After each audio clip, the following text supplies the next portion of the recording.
Okay, so today we are going to check two lessons. Okay, so the first one is derated lesson 27, derated states and auxiliary systems. So as you know, we are now discussing plant and station availability, of which we have completed two parts. The first part is uh, availability of boilers and generators and their combinations, and then we added transformers, right? Okay, so the next we are going to use various reliability concepts for auxiliary systems. What are auxiliary systems? Anyone who can tell what are auxiliary systems in a power plant?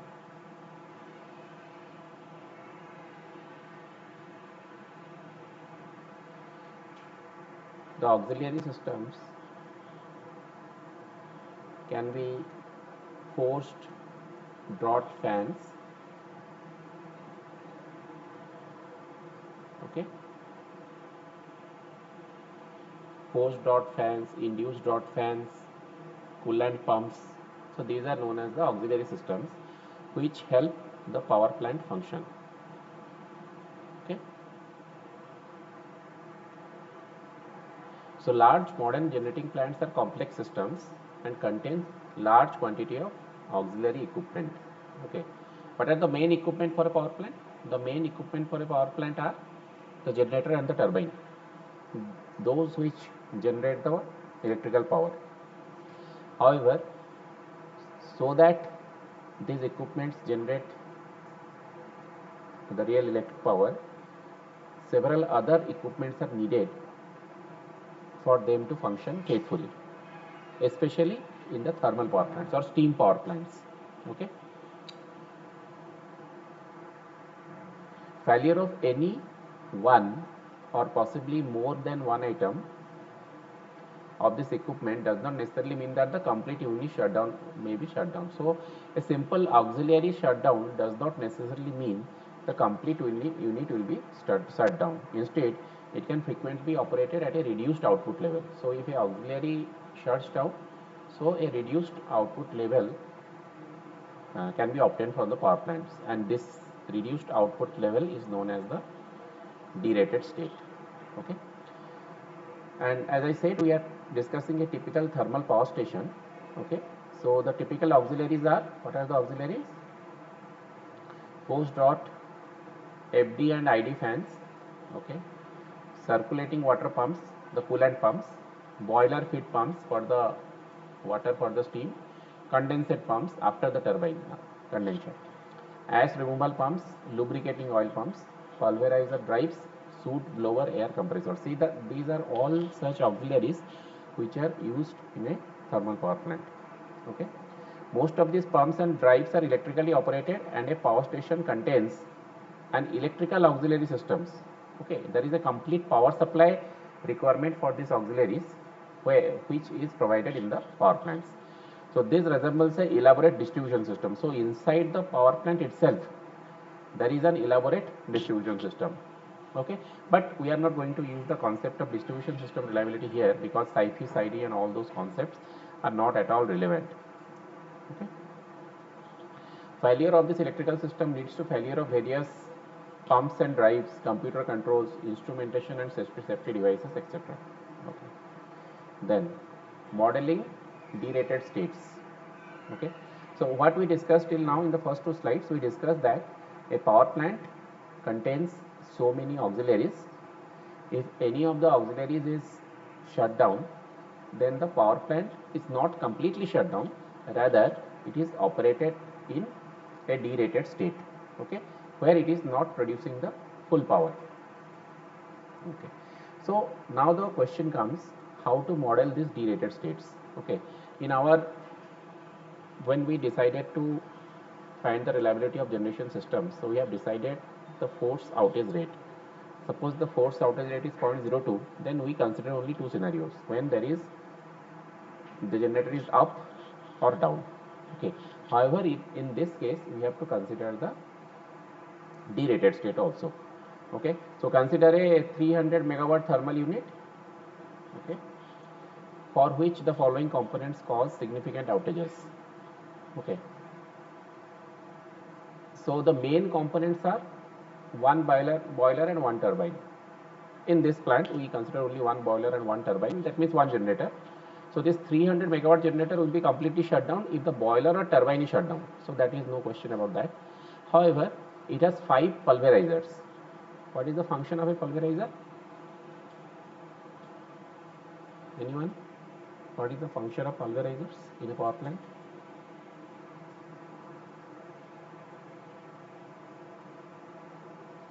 Anyone? We should try to say something. It was not very audible. The pulverizer generally crushes down the coal so that it is converted into fine particles for combustion. So it has large number of pulverizers. Okay. So every pulverizer, suppose there are 5 pulverizers and each loss of which contains 25% derating. Maybe one is the redundant one.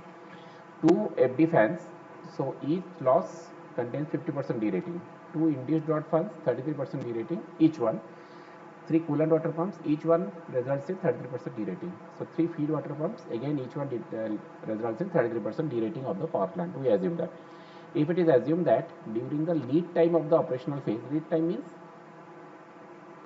we discussed that during operating reserves, okay, by the time the reserves are not available, more than one failure and repair process can be neglected. The state space diagram will be shown. We'll see that in the following slide. So how to find the probability in this case? The probability of residing in each state at the end of lead time t is obtained from this exponential distribution equation. P is equal to lambda t. So if you have your notebook with you, write it down. Okay, this equation.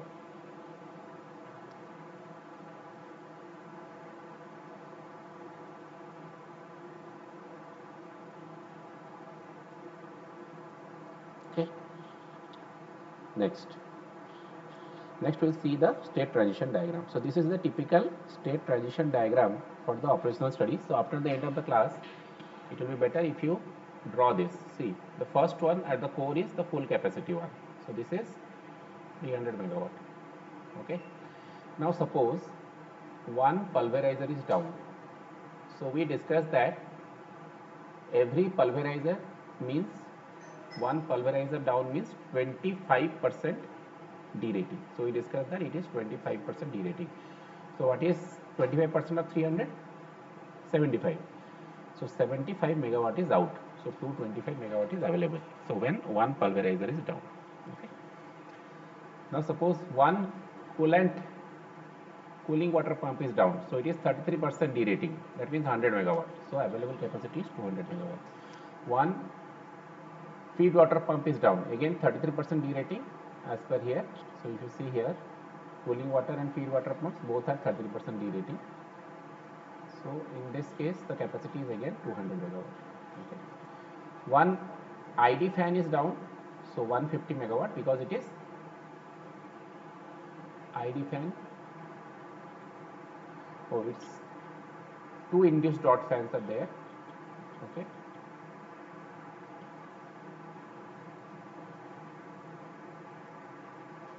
Okay, loss of each 33%. I think this should be 200. This should be 200 because one ID fan means 200.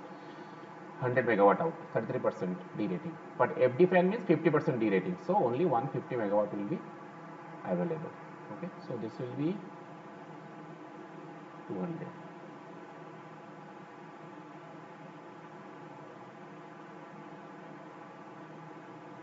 Okay, the writing pad is not working. So next, the boiler down. So as you know, the boiler down means the complete plant is shut down. No outage, no output. Similarly, turbine down, no output, 0 megawatt. Okay. Okay. So this is how we model the derated states. Okay. Now you see here. So the probability of a particular failure is given by the failure rate into the lead time. Okay. Lead time t. Okay. So here the total number of component failures are given. 3 lambda means there are 2 lambda means 2 forced rod fans. Okay.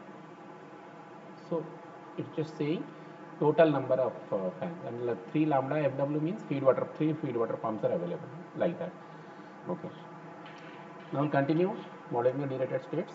Although the state space diagram of the previous slide is relatively simple, the model will grow rapidly in size as an increasing number of system components are included. So many auxiliary system components are there in a power plant. So if you include each and every component, the state space diagram will be very complicated.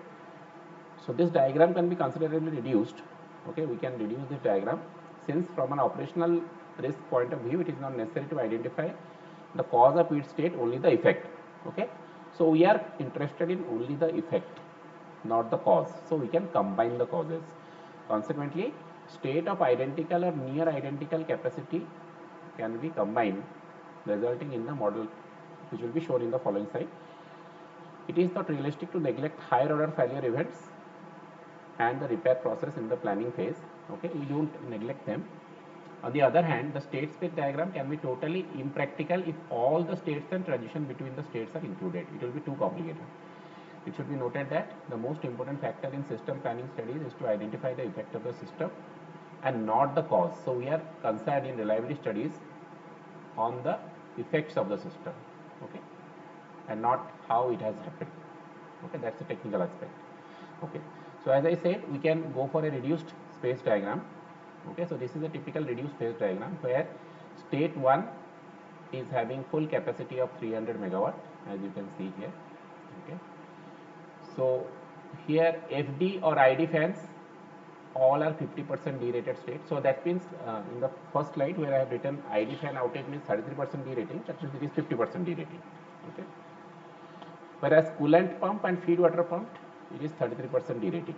Okay, and it can happen in any of the following wells. The 3 coolant pumps can be down or the 3 feed water pumps can be down, but we are considering only one at a time.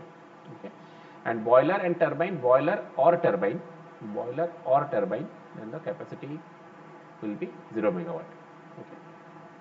Similarly, in this case, the pulverizers, if you consider the pulverizers, then 25 megawatt, 75 megawatt, that is 25% derating state will be there. So here we have considered only 4 states where we have combined the FDID fans, cooling water and feed water pumps, and then boiler and turbines. Okay. Next, generalized state space diagram. So what we understood, that we have to make a reduced state space diagram. Now how we can make it more comprehensive? The relevant states diagram can be constructed in terms of capacity states rather than component states. Okay. So we have considered component states only. Okay, we can use only the capacity states. Okay, that is what the output is. We are not concerned about which component is down, rather we are concerned about how much output the power plant has. A generalized state space diagram that includes 3 derated states is shown in the following slide, that you will see. In this model, it is only necessary to recognize each derating level, the total period of time spent in each of the levels, and the number of times each level is entered. So we'll see that first. Okay. You see here,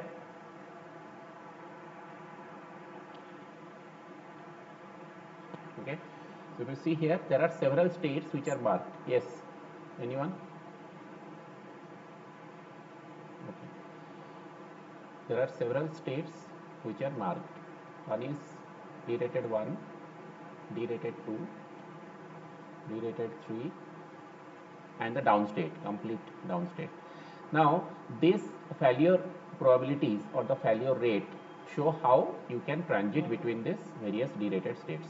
So the purpose is that we can have a generalized state space diagram where the state space diagram is based on the capacity only and not on the components. Okay. The following indices can be evaluated: probability of outage and the failure rate.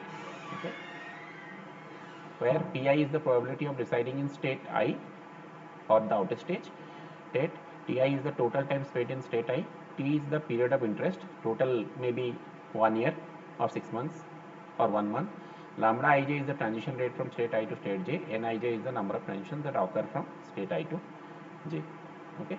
So with this, we conclude this lesson 27, which was about derated states because of the outage of various auxiliary systems. So we started with plant and station availability with only boiler and generator, then transformers, and now we have included the auxiliary systems.